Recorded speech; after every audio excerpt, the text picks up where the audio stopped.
1 Italian and 3 Papua New Guineans face court in illicit drug trade. Marijuana plants uprooted in Maprik District. And NAMAH disappointed over no show of government lawyers. This is National MTV News with Helen Seah. Good evening and thanks for joining me for Tuesday's news. Names of an Italian man and 3 PNG men charged in connection with smuggling illicit drugs in July have been released following their brief appearances in court today. All 4 were charged under the Customs Act and are remanded at the Bomana Immigration Centre, while the Australian pilot, 52-year-old David Cutmore, becomes the first expatriate to be charged under the Pandemic Act. Tekla Gunga with this report. The 52-year-old Carlos Antanasio is the owner of MV Badu and is facing 2 charges of smuggling illicit drugs under the Customs Act. Police alleged that in February and March this year, Antanasio was found in possession of over 600 kilograms of cocaine at Kupiano Station in Abau, Central Province. The PNG men charged are Shane Dikana, no age given, and 35-year-olds Morgan Mogu and Dominic Telaki from Abau District and Motlok in the Autonomous Region respectively. All were charged under the Customs Act. In March, MTV News took these pictures of MV Badu while on a separate assignment with Water Police. Intelligence reports now reveal cocaine was brought into Papua New Guinea on MV Badu in March. This now establishes a route for drugs smuggling, giving Papua New Guineans an idea where the cocaine came from before attempts were made to enter the Australian market. Yesterday, the Prime Minister issued orders for the Australian pilot, 52-year-old David John Cutmore, to remain in PNG and assist police with investigations. For he will become a key witness amongst us. Who were the people who was meeting him when he landed his plane? What cargo he brought in? Who did he deliver the cargo to? Cutmore also appeared in court today for additional charges under the National Pandemic Act. Since the plane crash on July 26th and the recovery of over 200 million kina worth of cocaine, more pressure is now put on police to investigate and prosecute those involved. Police have conducted searches at 3 locations, including the Century Hotel in Port Moresby, in attempts to establish a drug route. The Australian Federal Police are assisting Deputy Police Commissioner Operations Donald Yamasombi in this investigation. An investigation that the Prime Minister says must be thorough. To also give a second layer or different layer of investigation into what our police is doing. So we are picking up all evidence we can pick up to ensure that we attend to this at the very earliest. And if there are any Papuanians amongst us who've been engaged in this one, you will face the full brunt of law. Tekla Gunga, National MTV News. A police raid in a village in Maprik District last night saw a massive amount of marijuana plants being uprooted.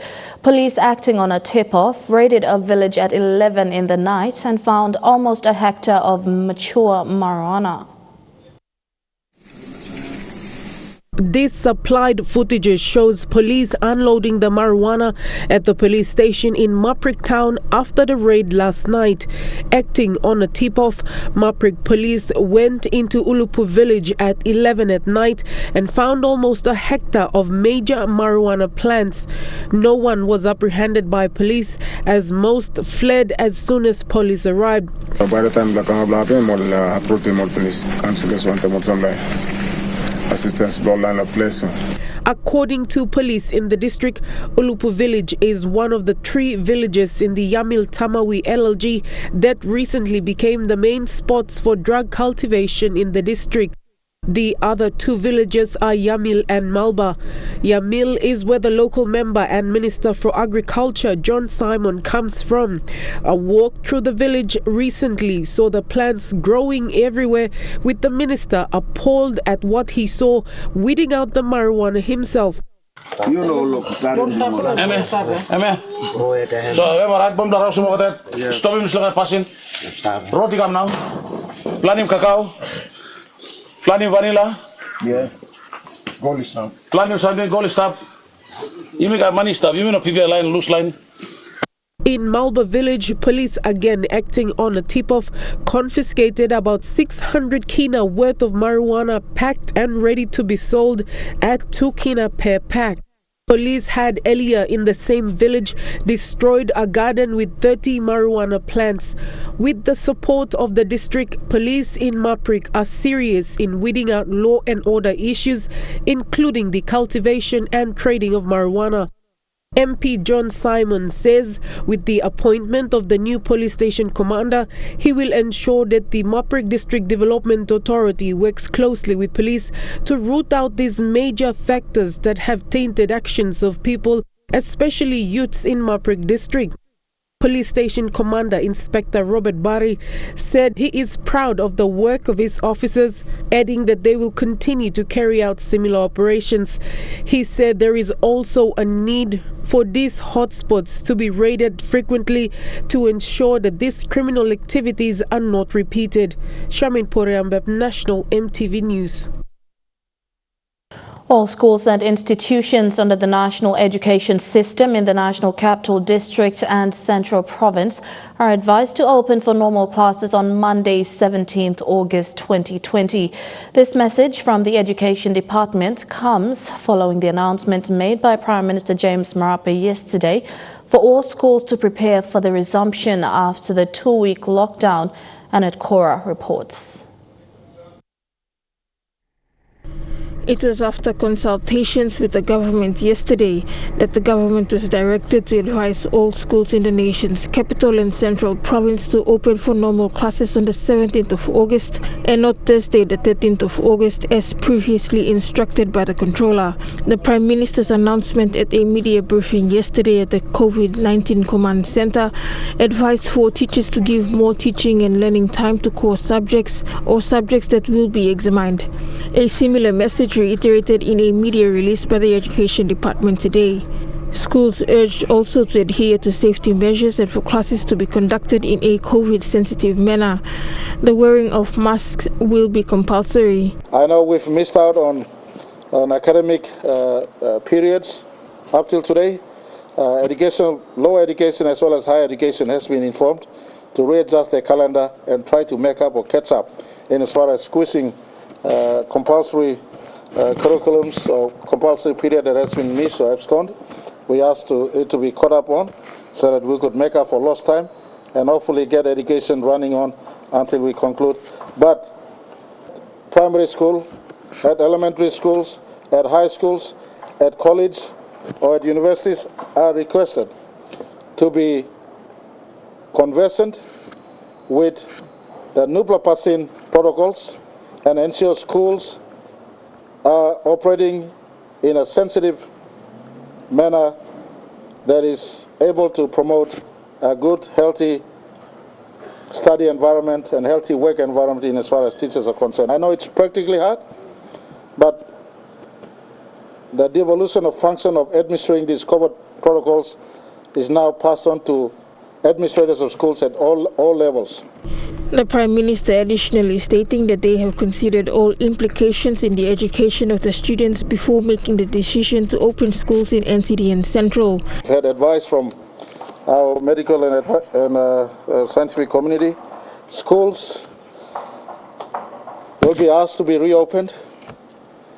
We are trying our absolute best not to compromise the education of our children at all levels, and we've met both education secretaries and both education ministers today, and as we come out of our present lockdown, we will adjust to opening schools again and have put signal that our lockdown will conclude on the 12th of August, We'll take Thursday and Friday to prepare. Next week, we'll get schools to come back, as both in NCD as well as schools nationwide. And that includes primary schools as well as high schools and universities. Whilst the government is reopening schools, it would be considered necessary for all parents, teachers, partners and stakeholders involved in the education of students to remain vigilant and take the lead in the transition into the new normal safety orders and health advices to mitigate the spread of COVID-19 in schools in the country. Annette Cora, National EMTV News. Public motor vehicles in Port Moresby will resume services tomorrow as ordered by the State of Emergency Controller David Manning. Road Traffic Authority Chief Executive Nelson Terama says strict measures like mask wearing, social distancing and completion of routes will be imposed. Terama says RTA, police and other agencies will be out on the road to ensure orders are followed by the public and PMV operators. 3 orders to be strictly followed as PMVs resume services include mask wearing, social distancing and additional 50 toya added to the current fare of 1 kina. The RTA Chief Executive says this is crucial to avoid the transmission of COVID-19 cases in the city. Strictly, all passengers must wear masks. Strictly, the crew must hand sanitize the passengers entering the bus. Strictly, the bus must be washed regularly in the morning, during the day and in the afternoons. Strictly, they must complete the routes. PMVs play a vital role in movement of people both in the private and public sector. The first lockdown has had severe impact on the public who rely heavily on PMVs. With PMVs to resume tomorrow, RTA is concerned that some PMV operators ignore the measures authorized by the state. I encourage everyone to hear those advices, follow those advices, adhere to them. Wear mask when you're in public places, for instance. It's a simple advice. Keep distance. If you don't want to wear mask, then don't be around in crowded place. Be on your own, for instance. We have seen a lot of PMV operators been breaking those orders. We don't want that to repeat again. Everybody, including the owners, operators, must comply with this orders. They must implement because our safety and the safety of the general public is very important. RTA also urges the public to report any concerns regarding operation of PMVs. Terama says this will also see its enforcement unit regulating the industry going forward during the pandemic. All PMVs have been urged to operate starting tomorrow with strict COVID-19 preventive measures. The licenses belongs to the government and making sure that you comply with these orders. If you don't comply, we will revoke your license. So the owners need to understand this.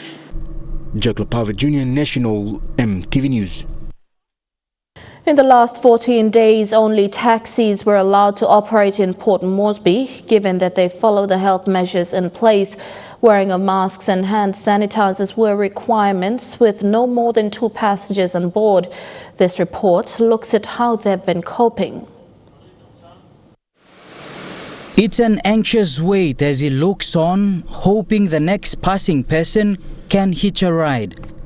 For Samson K, a cab driver, the wait is not always successful and it may take hours, even prompting him to drive off to a new location.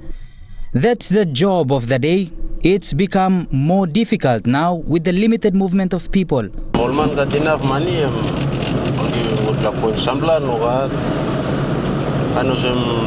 Miles so mi plus aksim 20 kina 30 kina na mo samplo man kat mani no line kalape mo di samplo mo sem 10 kina 15 kina 12 kina mi plus aksim chol. Back at a taxi base, the taxi service management are also feeling the pinch of the times. Plenty all man very in a run because school all stop him so picking in a run. Sample all companies, na government departments, only reducing all workman and number of workmen Mary. So all plenty of money in a run.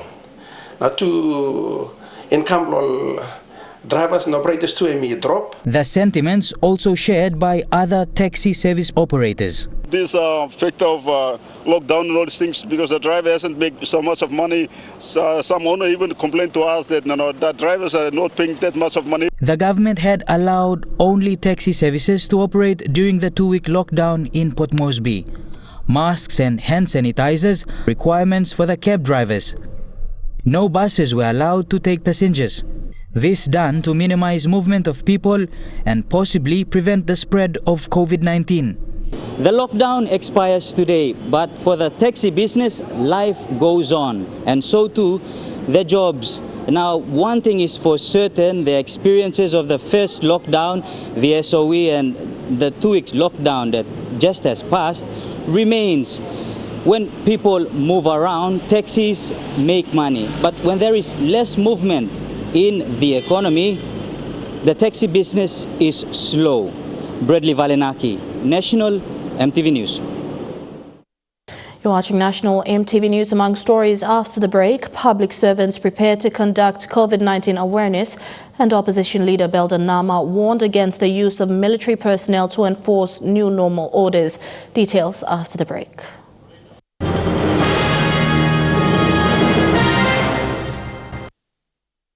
Welcome back.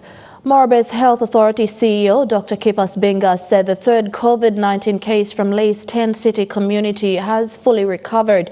The case is that of a 28-year-old man who had no travel history. Where he got the virus from is still unknown. He self-isolated at home and practiced the prevention control measures. A second test was taken after 10 days and returned negative, including samples from his close contacts taken by Morebe's PHA Rapid Response Team that was sent to Goroka IMR laboratory. Surveillance is still underway for the fourth case, according to Dr. Benga. Morebe now has 3 confirmed COVID-19 cases so far. 1 was imported from overseas and 2 confirmed local cases now returned negative after the second test was conducted. Public servants who were laid off from work are preparing PPEs to distribute to over 40 suburbs and villages in the nation's capital starting next Monday. Today they gathered at the Department of Community Development to plan on how to go about the awareness and PPE distribution program. Women and youth were also engaged by the department to sew masks as a way of promoting local SME. Good governor for NCD. In this program, the public servants will be distributing over 100,000 face masks sewn by mothers and youths. Women and youths engaged in sewing these face masks are participants of the informal sector who are badly affected by the pandemic. The masks are purchased at a cost of 500,000 kina. According to Department of Community Development database, over 500 families will be supported in this exercise. The team will also be distributing information brochures on COVID-19, carry out awareness and impact assessment in over 40 suburbs and villages in NCD. This is a joint initiative of the Department of Community Development, Department of Personnel Management and the Prime Minister's Department. It is part of the implementation phase of COVID-19 awareness and community impact assessment plan. The program was officially launched by the Prime Minister last week. But this is our work.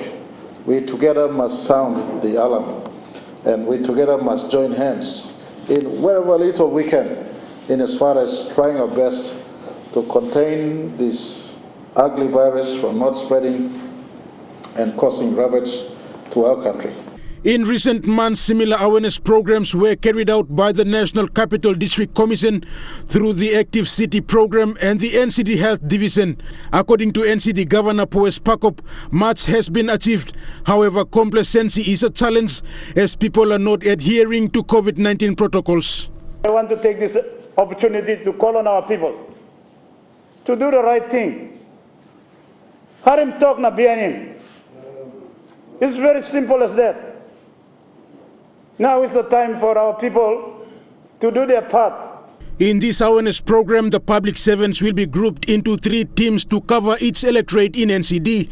In reference to the controller's directives, the staff are not allowed to encourage crowd. However, they will engage 1 staff per family or 2 staff per 15 people. This plan is a pilot project in NCD and it will be rolled out in other provinces. Rayon Lakingu, National MTV News.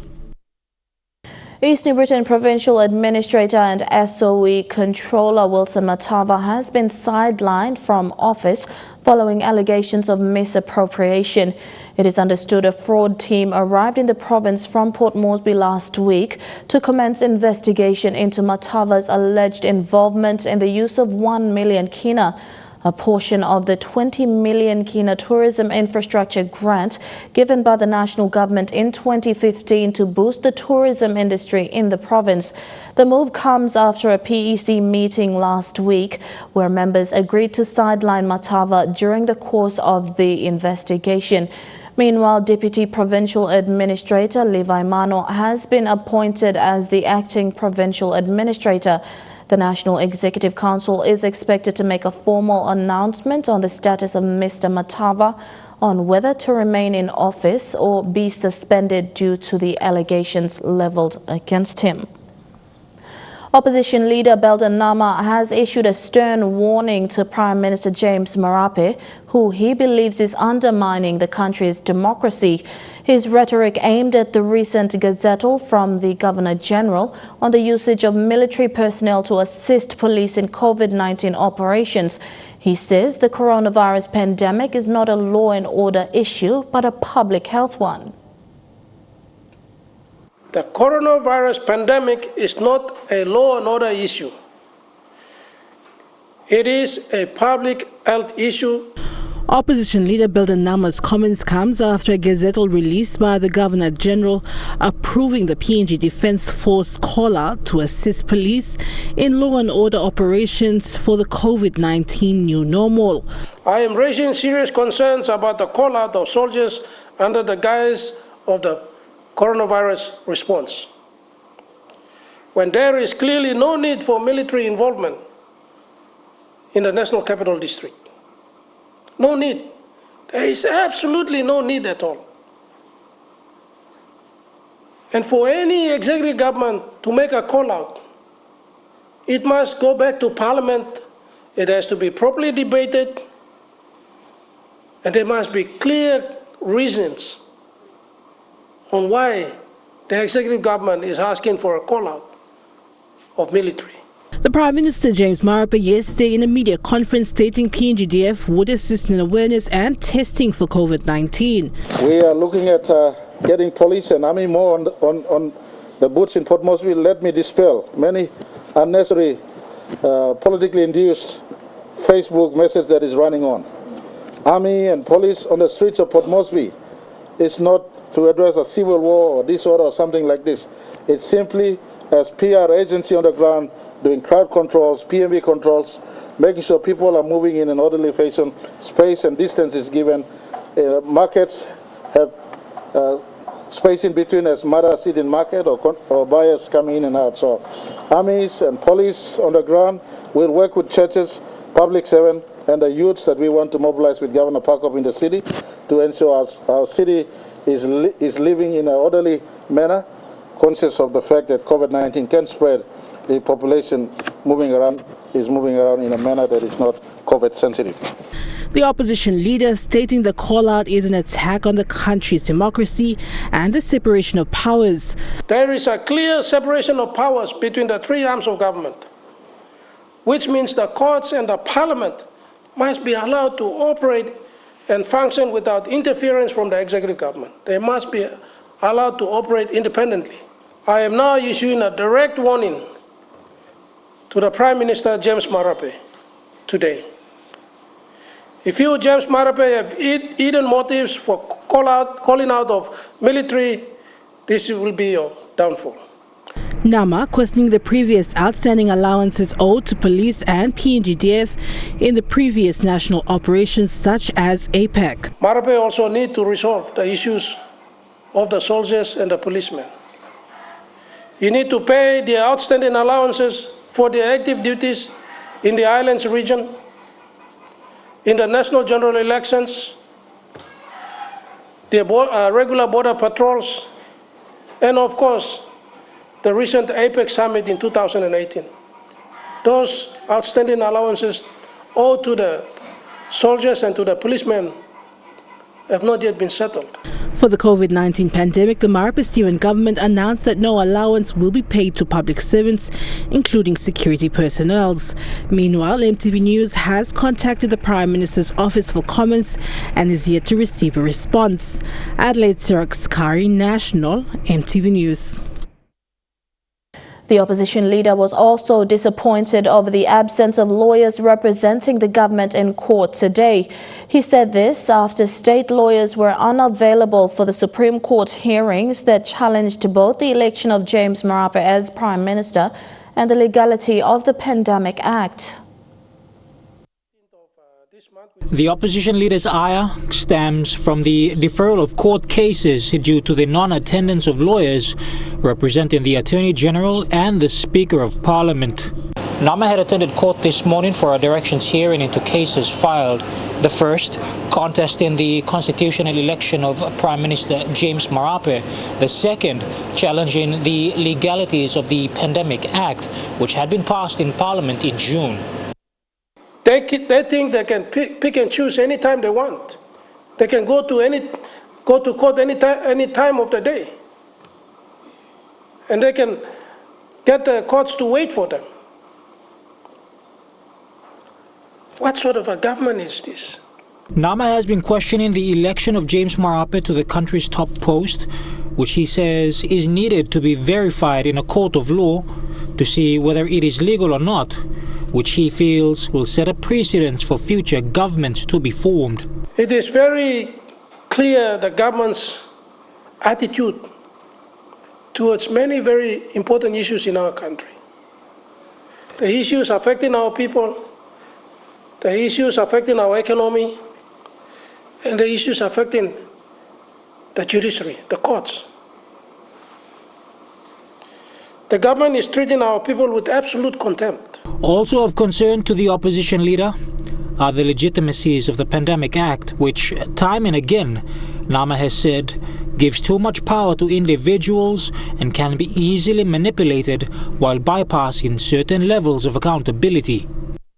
With the unavailability of the state's lawyers, the hearing for both matters before the court has been moved to next week Tuesday, the 18th of August. NAMAH hoping for clarity on the matter by then. Jeremy Mogi, National TV News. The Ombudsman Commission has referred the member for Marcus constituency, John Vianney Kapas, from the South Bougainville region of the Bougainville House of Representatives to the public prosecutor for alleged misconduct in office. In an investigation by the Ombudsman Commission, Mr. Kapas was given the opportunity to be heard. However, he failed to respond. Having deliberated on the matter and based on the organic laws on the duties and responsibilities of leadership, they have established that there is a prima facie case that Mr. Kapas is guilty of misconduct in office. As election campaign in Bougainville intensifies, Mr. Kapas is vying to hold on to his seat. He has been notified by the Ombudsman Commission on the referral. And now looking at the NASFund market report, the kina closed unchanged at $0.288 in the interbank markets. At Bank South Pacific, your kina is buying $0.2805, $0.3883 Australian dollars, $0.2308 euro, and 29.07 Japanese yen. Looking at commodity prices at New York close, gold is trading lower, coffee and cocoa closed lower, and copra closed the day higher. Crude oil is trading higher, palm oil and copper closed lower. And on the stock market, the Dow Jones closed at 357.96 points higher. The ASX 200 is trading at 34.3 points higher, and the All Ordinaries is trading at 31.8 points higher. You're watching National EMTV News. We'll be back with more stories after these messages. Stay with us.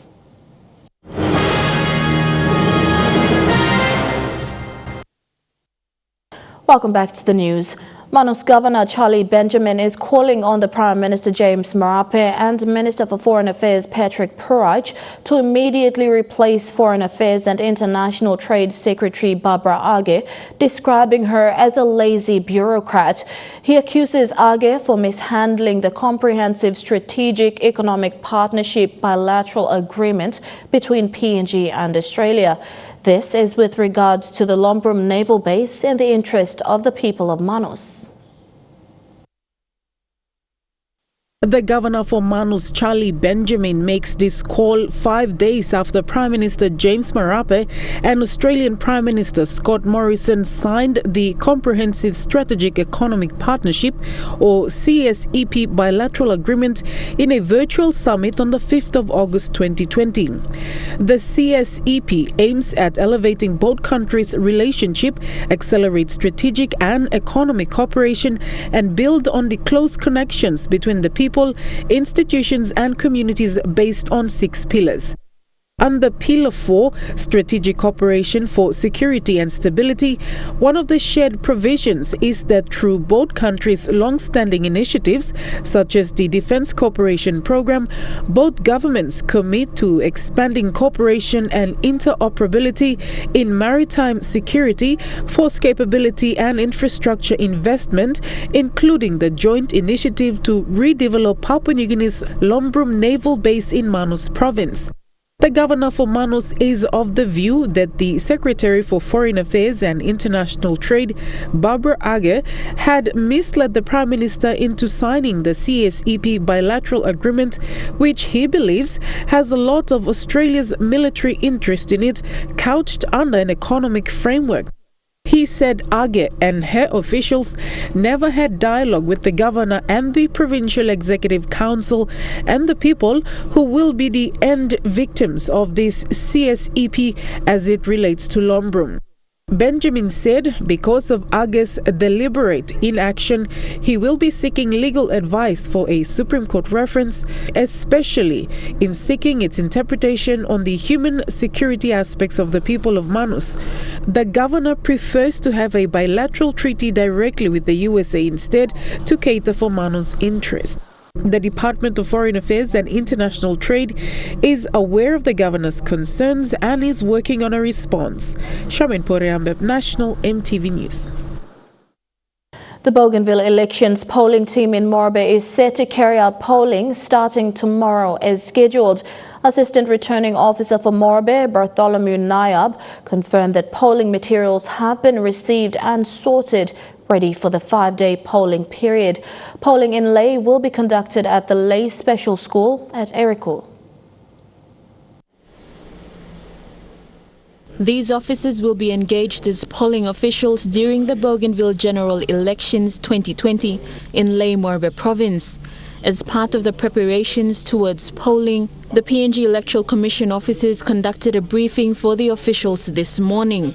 Assistant Returning Officer for the Bougainville elections in Morobe, Bartholomew Nayab, confirmed that the ballot papers have been received and sorted for polling tomorrow. Polling lo ABC inside lo Morobe province and my start lo 12 lo August and go on for 5 days. And by 13, 14, Thursday, Friday, Saturday, Sunday, and by not polling. But continue lo Monday and Tuesday. Tuesday and finish 18th and last day lo polling. Each voter will be given 4 ballot papers, each in different colors. Blue for the presidential ballot paper, pink for the regional women's, green for the constituency, and yellow for the regional ex-combatant seat. The presidential ballot paper will be cast in a separate ballot box, while the other 3 will be cast in the 3 regional ballot boxes provided. We now be sending out 4 ballot boxes, 1 for the president, and then 1 for the votes for each region, north, central, and south. So. As a presiding officer, I like to inform about the come out the box below Morobe. I'd like for every ballot papers to be counted. But so me by assisting all voters to come inside, come casting vote from all polling booth. Joel Noga is one of 6 presiding officers who were deployed by the Office of the Bougainville Electoral Commission to the 6 provinces outside of Bougainville for polling. He is urging Bougainvillean voters in Ley and Morobe to cast their votes over the 5-day polling period, as this is the first election after referendum, and the leaders voted in will continue negotiations with the PNG government to determine Bougainville's political future. Polling for Ley will be conducted at the Ley Special Education Center at Eriku. Lucy Kopana, National MTV News, Ley. And Trukai Sports is next. Fidelis Sukina joins us at the sports desk. Thank you, Helen. We'll have news on the Barramandi's preparations for the 2021 fixtures and local cricket at Tubusera Village. Join me in Trukai Sports after the break.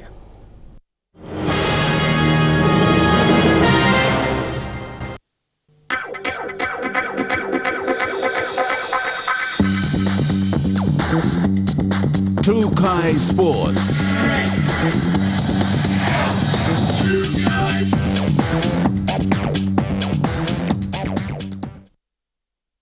Good night and welcome to Trukai Sports. A grand final game of cricket was held over the weekend at the Tubusarea village, about 30 minutes drive from Port Moresby City. The grand final saw some outstanding T20 action. Tubusera in the central province of Papua New Guinea held its T20 grand finals over the weekend. Before the start of the games, Cricket PNG officers ensured of COVID-19 measures. The grand final fixtures saw the team's Ayora Waves against the Baramukos. Baramuko winning the toss, sending the Ayora Waves out to field. The highest partnership for the Baramukos saw Kila Kila Jr. and Henry Kila, with Henry scoring 44 runs. After 20 overs, the Baramukos scored 7 for 117 runs. Good cricket from the Ayoros saw great bowling action in the likes of Timo Sibona. The chase by the Ayora Waves saw superb cricket action from Hera Kilapet, Timo Sibona and Rennie Hauda, ending the innings with 8 for 118 runs in 19.5 overs. Ayora Waves claiming the 2020 Tubusera Cricket Grand Final title. Kilawani, Trukai Sports. With the T20 World Cup postponement to 2021, a new venue has been selected. Debutants in the T20 World Cup, the Papua New Guinea Barramandis, are looking forward to it. Kilawani reports. The Barramandis will now make their T20 World Cup debut in India in 2021. After the International Cricket Council official announcement of moving the tournament from Australia to the subcontinent cricket powerhouse. When questioned on the postponement and changing of the host country, coach Joe Doss stated that this is a once-in-a-lifetime experience for the team to play in front of big crowds, and if the team will make it through to the second round, they will play India in front of 80,000 people. The Women's World Cup 2021 has also been postponed in New Zealand by 12 months, retaining the same host for 2022. Dawes expressed disappointment with the women's events, but says it's a blessing in disguise for new coach Christian Beams, given more time to develop the young team. Cricket PNG CEO Greg Campbell agreed with Dawes, saying India will be an experience of a lifetime for the Barramandis. Cricket PNG's 2021 calendar includes 3 home series in Port Moresby and 1 away series in Nepal in the CWLC2 50-over competition, topping the year with the T20 World Cup in India. Campbell has called on the country to support and stand behind the Barramandis and Lewas through these challenges. The Barramandis will face Oman, Sri Lanka and Ireland in the first round of the T20 World Cup 2021. Kilawani, Trukai Sports. And still ahead in Trukai Sports, funding for PNG FA and some news on NRL. Don't go away. Trukai Sports. And welcome back to Trukai Sports. There is financial support for football associations that are affiliated to the Papua New Guinea Football Association. PNGFA will be releasing the funding for member associations in 2 installments, but the associations will have to acquit their spending. Papua New Guinea Football Association will release COVID-19 relief funding to its member associations for the year 2020 in the coming days. Papua New Guinea Football Association President John Capinato said each member association shall receive a sum of 20,000 kina to assist within the areas of administration and competition as per the FIFA guidance and compliance protocol. He said the aim is to improve the way we develop and support football across member associations so that the sport can reach its full potential in every single member association to assist during the COVID-19 period. Member associations will receive 10,000 kina as first installment, and acquittals for spending must be submitted for the second tranche of 10,000 kina to be released. It's hard trying to run a sporting competition in 2020, especially with the COVID-19 pandemic forcing national federations to place entire seasons on hold due to government directives. Most competitions rely on funding from businesses and corporate companies, but with financial constraints brought on by the pandemic, it has been tough. Rugby league icon Phil Gill has explained why he chose to help Warriors over other rugby league clubs. He aims to turn the Mount Smart team into a powerhouse by boosting local development while creating pathways for talents to go to New Zealand from the Pacific Islands. Stuck on the other side of the Tasman, Phil Gould can't wait to get to Mount Smart. Every waking hour now will be dedicated towards the Vodafone Warriors and their future. That's the job I've been given. That's what my passion is. We set upon this journey to turn the Warriors into a powerhouse for rugby league in our country, and this is a really great step in the right direction for us. One of the reasons the Warriors wanted Gould was for his expertise in development. His work at Penrith, a prime example. What you're looking at the Panthers at the moment is a group of players that have been together for a long period of time playing junior football very successfully and winning premierships, now coming through and feeling comfortable in the top grade. Gould wants development pathways so that homegrown players debut in the NRL through the Warriors instead of an Australian club before being recruited to come back. But hopefully, the Warriors are producing their own marquee players. From the year 2000 to 2004, 54% of Warriors players were genuine homegrown talent. Over the next 4 years, that number dropped to 45%. Then between 2010 and 2014, a high of 59%. But then from 2015 to now, just 25%. Under Stephen Kearney, that number was even lower. And keep in mind the 2 periods when local players featured most, the team made the grand final. It's something you can't let up on. You just don't get one good crop of players and then say, okay, we're all right for a while. It's a continual thing. You've got to keep doing it. Gould wants to set up an academy here while also building a relationship with New Zealand Rugby League to organise pathways from the Pacific Islands. It's a huge task that only a few could pull off. Fortunately for the Warriors, Phil Gould is one of them. And that story ends Trukai Sports. The weather forecast for the next 24 hours when we come back. Stay with us.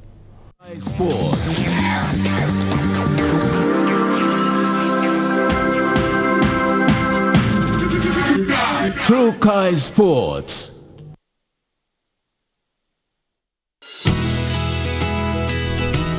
This weather update is proudly brought to you by MoniPlus, with you always.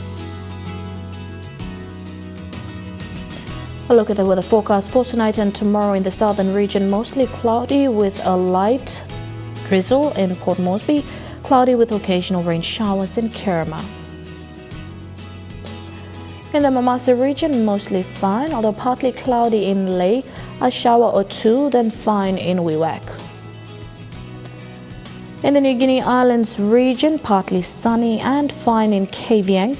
Partly cloudy with a few showers in Buka. And in the Highlands region, chance of rain showers, then cloudy in Mendi and Tuabeg.